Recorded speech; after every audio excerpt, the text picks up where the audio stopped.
Los reflejos osteotendinosos son contracciones musculares involuntarias que se producen como respuesta a un estímulo, tal como un golpe suave al tendón, y produce estiramiento a nivel de las fibras del vientre muscular. A través de los nervios musculares se transmiten señales hacia la médula espinal para que el músculo se contraiga de forma instantánea. La señal de los reflejos no llega al cerebro, sino se limita exclusivamente a la médula espinal. Su fisiología depende del arco reflejo, que consiste de un órgano receptor, que puede ser la piel, músculo, tendón, también de una neurona aferente, una neurona efectora y un órgano efector. ¿Cómo se produce? A continuación. El golpe del martillo estira el tendón, lo que a su vez estira los receptores sensitivos en el músculo extensor de la pierna. Posteriormente, la neurona sensitiva hace sinapsis con una neurona motora de la médula espinal y la excita. La neurona sensitiva también excita la interneurona espinal. La sinapsis de la interneurona inhibe la neurona motora de los músculos flexores.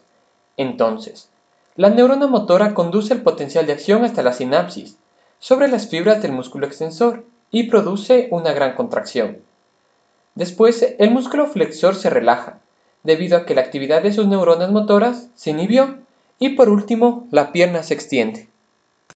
Para empezar, se pide al paciente realizar ciertos pasos. Evaluación del reflejo bicipital C5-C6 consta de la flexión de la articulación del codo. El reflejo tricipital C6, C7 y C8 consta de la extensión de la articulación del codo.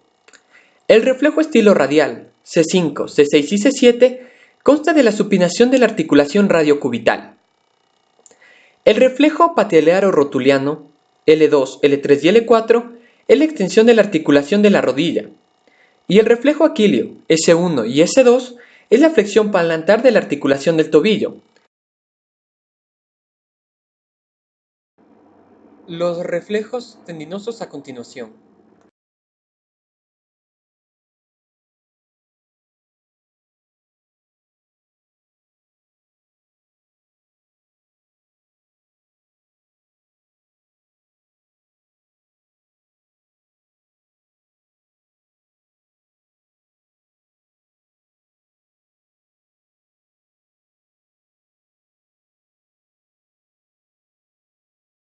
Reflejo aquileo. Previamente se procura que el paciente esté distraído y mantenga los músculos relajados. Se puede realizar en 3 posiciones. El paciente puede estar sentado, de rodillas o en posición de cúbito dorsal. La posición de rodillas. El paciente debe arrodillarse en el asiento y sus pies deben sobresalir fuera del borde. Este reflejo evalúa las raíces nerviosas de L5 a S2, principalmente S1, transmitidas a lo largo del nervio tibial. El médico percute el tendón de Aquiles y en respuesta se da una flexión del pie. El reflejo rotuliano o pateliar comprende a los nervios L2, L3 y L4. La técnica adecuada para poder valorar este reflejo se inicia con el paciente sentado o recostado, pero con la rodilla flexionada. Se prosigue a percutir el tendón rotuliano, el mismo que se ubica por debajo de la rótula. La respuesta a esta acción refiere a la contracción de los cuádriceps con una extensión de la rodilla. El daño que comprende a las raíces nerviosas, nervios raquídeos o nervios periféricos se ajustan a L2 y a L4 y generalmente abolen este reflejo. De estar ausente, es necesario buscar signos de motoneurona inferior. El reflejo tricipital C6, C7 y C8 comprende la articulación del codo, la cual reacciona con extensión cuando se percute el tendón del tríceps de forma rápida y breve. Para la determinación de este reflejo, el médico toma el brazo del paciente con una mano, a nivel del codo, y el brazo del paciente caerá en ángulo recto. Se prosigue a percutir el tríceps, teniendo cuidado de no percutir el olecranon. Finalmente se observa la extensión del antebrazo. La paralización total del músculo correspondería a daño total de los nervios espinales C6 y C8, o bien de los segmentos de la médula espinal correspondiente. Sin embargo, existen acontecimientos que pueden exaltar este reflejo como el síndrome piramidal, o bien abolirlos, como el síndrome de la motoneurona inferior debido a algún traumatismo en la médula espinal, Si existe hiporreflexia, es necesario buscar otros signos correspondientes a daño de la motoneurona inferior, ya sea fasciculaciones, atrofia o debilidad muscular. El reflejo supinador.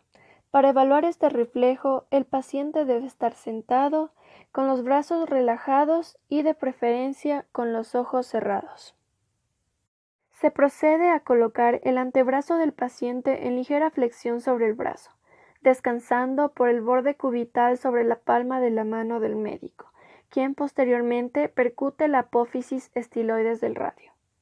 Este reflejo evalúa las raíces nerviosas C5 y C6 transmitidas a lo largo del nervio radial.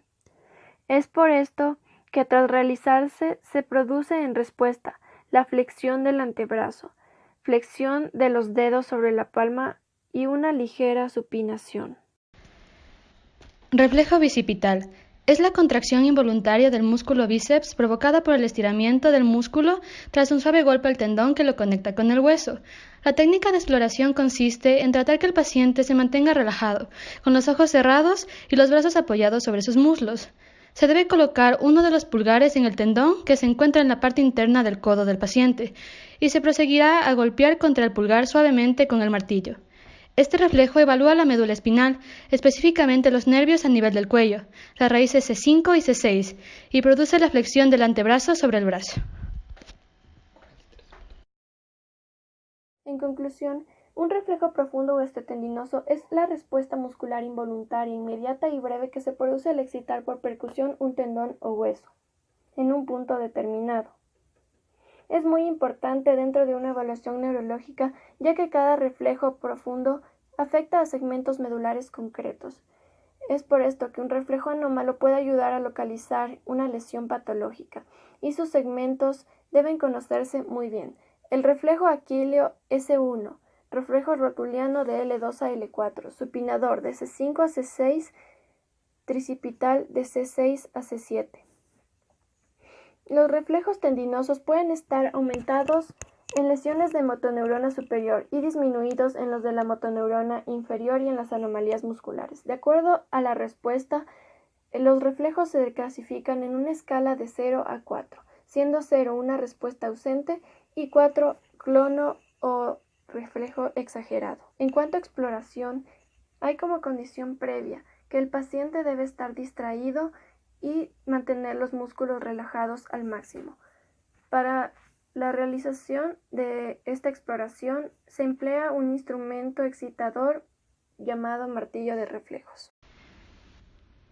Las lesiones en el sistema nervioso y su correlación en los reflejos se manifiesta mediante hiporreflexia, a causa de una lesión aferente del arco reflejo que produce neuritis, radiculitis, por la lesión de raíces y cordones posteriores mediante tabes dorsales establecida, por la lesión de cuerpo de neurona periférica que causa poliomielitis anterior, por shock medular a causa de un trauma, por shock cerebral y por atrofia o lesión muscular. En su contraparte está la hiperreflexia, que es causada por las lesiones piramidales, por enfermedades como la esclerosis múltiple, hemiplegia orgánica y paraplegias espásticas, también por las lesiones extrapiramidales que producen coria y Parkinson, y por las lesiones medulares, mediante tabes incipiente, polineuritis, hipertiroidismo e hipocalcemia. En el siguiente cuadro se expone la alteración de los reflejos y su posible patología con sus trastornos. Como por ejemplo, la ausencia de un reflejo individual indica la alteración en la conducción de la raíz nerviosa respectiva, o el incremento del reflejo tendinoso nos señala la lesión del tracto piramidal.